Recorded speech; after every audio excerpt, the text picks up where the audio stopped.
saya sebut yang mengapalagi serangan itu Man Indra. Yang mempertahankan balai polis itu ialah mata-mata British. Ini sejarah. Sejarah walaupun pahit, dia adalah sejarah. Misalnya, kita sayang kepada Umar Al-Khattab, Sayyidina Utsman, Abu Bakar. Mereka khalifah yang adil. Mereka Al-Faruq. Tetapi menurut sejarah, Umar pernah minum arak, Umar pernah jadi kafir, Umar pernah bunuh anak perempuan. Kita malu nak sebut perkara itu. Ya, karena dia lakukan itu sebelum dia bersyahadat, sebelum memeluk Islam. Macam orang Tionghoa, kalau ada yang ini, dia perenggan dia bila dia mengucap asyhadu an la ilaha illallah wa asyhadu anna Muhammadar Rasulullah, itu pembagi hidup dia. Walaupun orang itu dia makan babi, walaupun dia minum arak, walaupun dia sembah tokoh, semua dia buat yang diizinkan oleh agama dia. Dia mengucap kosong bermula. Bermula kosong. Bersih. Walaupun dia makan babi sehari 16 ekor. Sebelum itu. Perenggana mengucap bagi sebuah negara, perenggana kemerdekaan. Dustur kita Quran.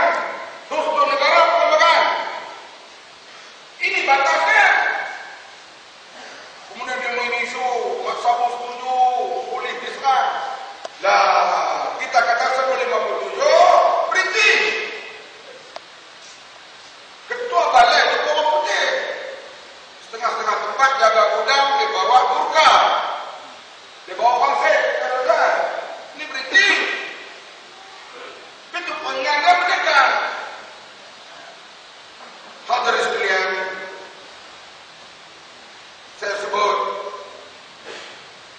kalau nak ikut orang yang khianat negara dia sendiri, mengikut pahaman biasa, orang yang paling khianat negara tidak lain dan tidak bukan Nabi Muhammad SAW. Oh, memang aja lagi berat keadaan.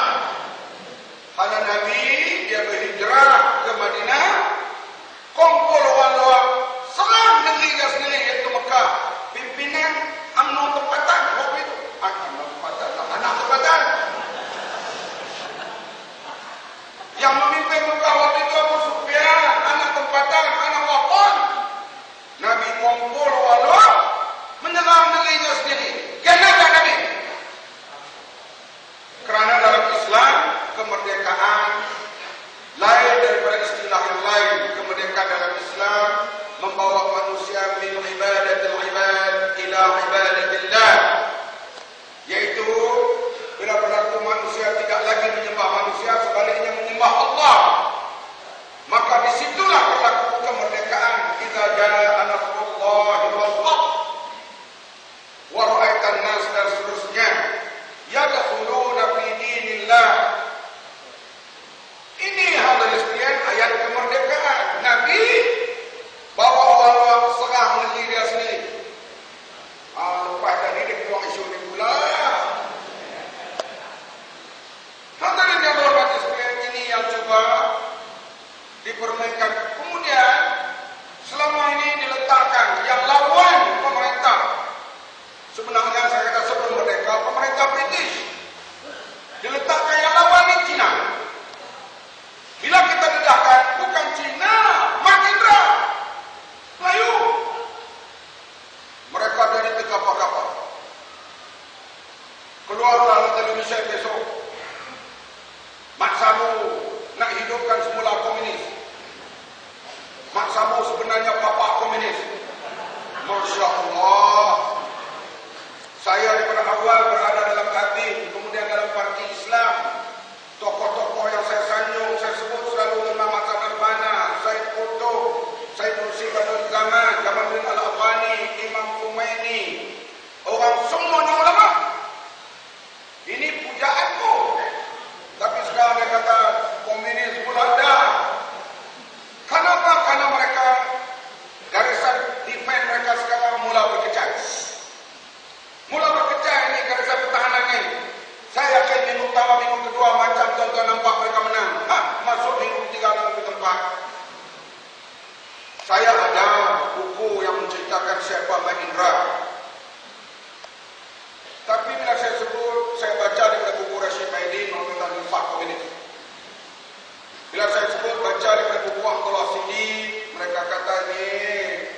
menulis ni.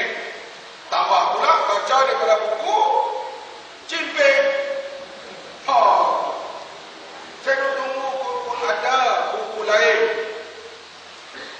Rakan-rakan beritahu dah keluar dalam internet paman. Kerajaan Johor ada menerbitkan buku tentang Mat Indra. Saya pun kebetulan di ceramah Johor 4 hari yang lalu, rakan saya cari buku itu. Buku warisan Johor ini, dia letak 22 orang tokoh Melayu Johor. Salah seorangnya Mat Indra. Bahkan dalam buku itu, insyaAllah akan tersebar tak lama lagi, muka surat 108 ditulis oleh pengarangnya, disemak termasuk oleh Ramlah Adam, Profesor, disemak oleh seorang lagi, Hamid Abu Bakar Hamid, dan bahagian kata-kata para kata pembukaannya ditulis oleh Yang Abang Muhammad Menteri Besar Johor, memberitahu bahawa Mat Indra adalah seorang ulama, hafal Quran, dan dia mendapat silver, hutang silver daripada Sultan, dan dia bertaraf pegawai merinyu, iaitu boleh pergi cek ustaz-ustaz lain di seluruh Johor. Apa mereka itu? Atas daripada macam Nazir lah. Dia yang boleh pakai hutang silver itu di Johor hanya beberapa orang saja. Salah satunya Mat Indra, anugerah daripada Sultan Johor. Oleh itu saya kemukakan dalam press conference di Johor, menggelepar seluruh Malaysia. Ini yang menggelepar habis ni.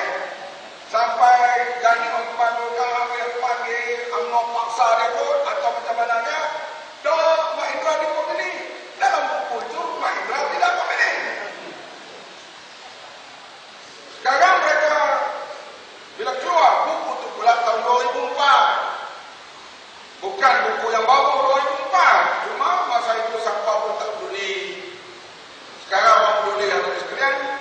Saya sebut di sini, bila terjelma orang macam Mat Indra akan terjelmalah pada anak-anak muda nanti Tuk Janggut, akan terjelmalah nanti Mat Kilau, akan terjelmalah Tuan Guru Jeriman Limau, akan terjelmalah Abu Bakar Bakir. Maka akan menenggelamkan tokoh-tokoh UMNO pada anak muda. Ini yang mereka bilang. Betul ke tak? Dan Mat Indra itu pula katanya dia pernah bercinta dengan kakak Tan Sri Mahyudin Yassin. Tapi tak sempat sampai kahwin kerana bapa Mat Indra tak setuju. Mahyudin pula dengan isu ni dia maki saya macam-macam. Dia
Ini bila